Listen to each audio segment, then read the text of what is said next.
আজকে লাঞ্চটা নিয়েই বসে পড়েছি আর কি, তোমাদের যে আগে থেকে দেখাবো সেটা আর হলো না, পাতে পাতে সার্ভ হয়ে গেছে। সকালে আজকে তরকার ডাল বানিয়েছিলাম, রাজমা টাজমা অনেক কিছু দিয়ে তরকা ছিল, মিক্স ডাল যেটা, তার ভেতরে আরো বেশি করে আমি একটু রাজমা দিয়েছি। আমার ছোলা ডালও দিয়েছো তুমি? ওগুলো তো থাকেই, তো আমি একটু বেশি করেই দিয়েছি। আর এখানে করেছি লাল লাল করে আজকে একটু ডিমের কারি করেছি, শুধু পেঁয়াজ আর একটু রসুন কুচিয়ে, টমেটো কুচিয়ে এইভাবে আজকে করেছি। কেমন হয়েছে? কেমন হয়েছে সোনা? তোমাকে আমি তুলবো, তুমি আমার সোনা, তুমি যেমনই হও।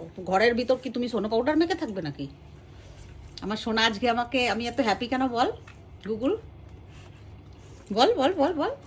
বলো। হ্যাঁ, কারণ দাদা পেমেন্ট পেয়েছে আর সেখান থেকে হাফেরও বেশি মানে 75% মতো মায়ের অ্যাকাউন্টে ভরে দিয়েছে, তাই মা হ্যাপি। ওটা হচ্ছে মায়ের birthday plus mother's day gift আর কি বলা, কেনাকাটির গিফট, হোম ডেকোরেট, বুঝলে? তাই জন্য আমি একটু হ্যাপি, আবার সোনা আমাকে দিয়েছে, তাই জন্য একটু আনন্দে লাঞ্চ করছে আজকে। তো বেশ সুন্দর, রাত্রেবেলা আজকে রুটি হবে, ওই জন্য একটু তরকা বেশি করে রেখে দিলাম, ডিমের কারি। আমি একটু গেস করতে পেরেছিলাম কারণ কি তুমি আজকে ছোট বাড়িতে থাকো।